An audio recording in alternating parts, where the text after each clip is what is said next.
бүгін сізді шақырған сұхбаттың тақырыбы ол осы айтқанда ол әділеттілік және осы қоғамдағы әділеттілік болады. Қоғамдағы? Иә, қоғамдағы в общем өмірдегі әділеттілік және әділетсіздік. Вот сіздің ойыңызша әділеттілік деген не және ол біздің елімізде қоғамымызда бар ма сіздің ойыңызша? Сұрағым қиын деген. Әділеттілік деген ол менің ойымша шартты ұғым.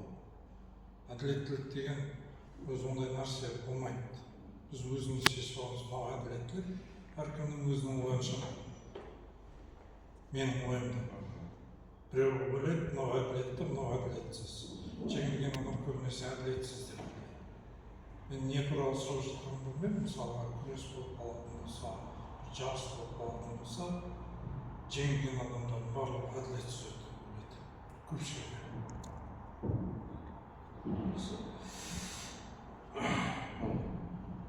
Біз айтқан әділеттілік ол типа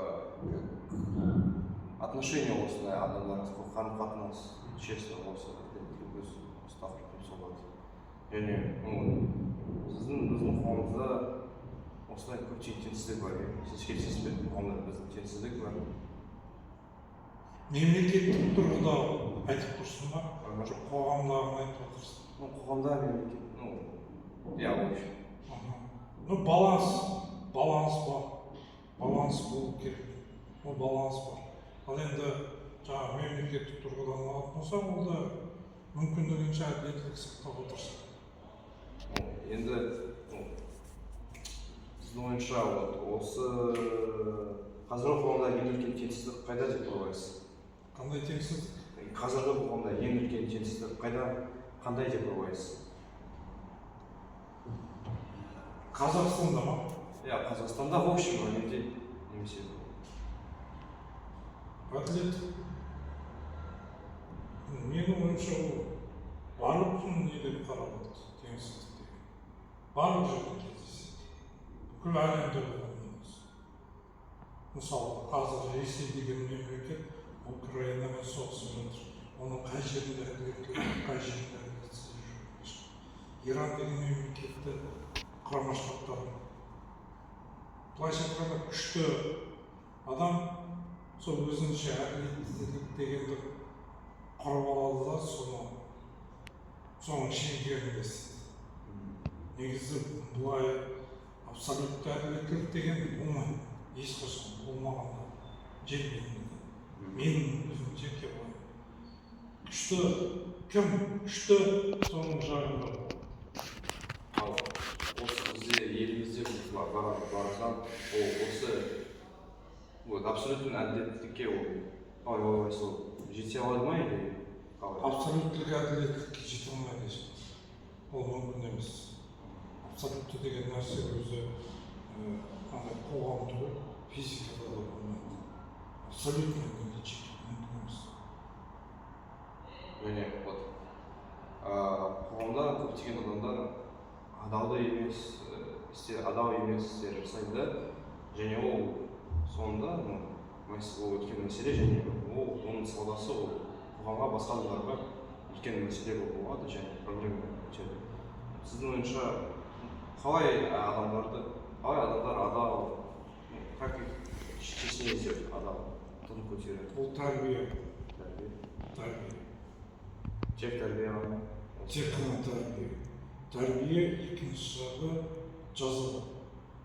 Негізі отбасыдағы тәрбиеден артық тәрбие болмайды. Мектептер қосымша ғана. Ал үлкейгеннен кейін ол жаза жағы болу керек. Жазадан артын жағы. Ал басқаша мүмкін емес қой. Ал егер адам уже үлкен болып, ода бала кезде тәрбиесі жаман болған, ол үлкен болды, енді оны қалай болады осы адалдыққа тарту? Жоқ, ол айналасы жаман болатын болса, ол жаман тәрбие алады деген мағынада емес. Адамның өз қабылдауында айналасының бәрі соғыс болып жатыр, әділетсіздік болмай жатыр. Болмаса да көп адам өзі тәрбиелі болып жатыр. Бұл адамның жеке басы. Мысалы, аш жүрген адам әділетсіз болады деген пікір дұрыс емес деп ойлаймын. енді сіздің өміріңізде сіз бір әділетсізге көріп оны почувствовать етіп, бірақ сіз оған бағынбай жатпай, осы дұрыс адалдық ұстап, жақсы істеп, және ол соңында саудасы оның бәріне жақсы болды. Біз было плохое, что ответственность справедливых встретили.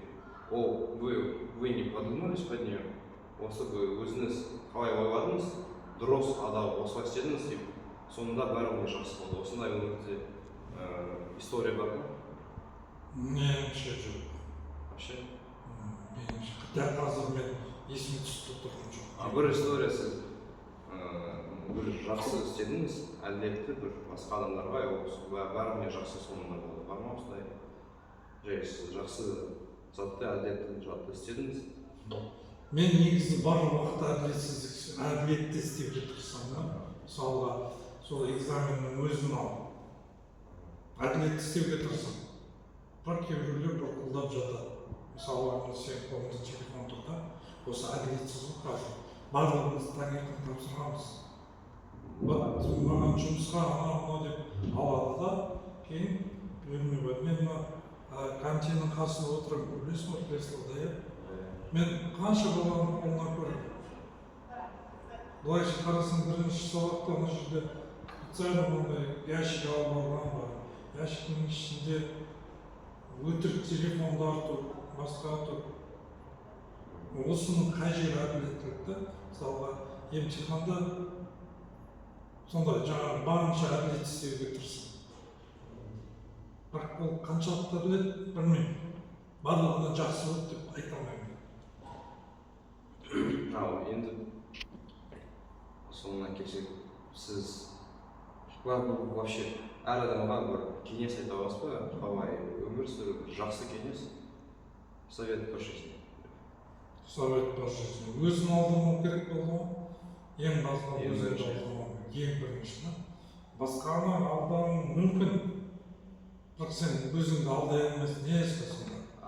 Вот сол кезде дұрыс қарасаң, мысалға істейін деген нәрсені, жаңағы емтиханды да мысалға да көшіріп алып, жақсы баға алуы мүмкін сен.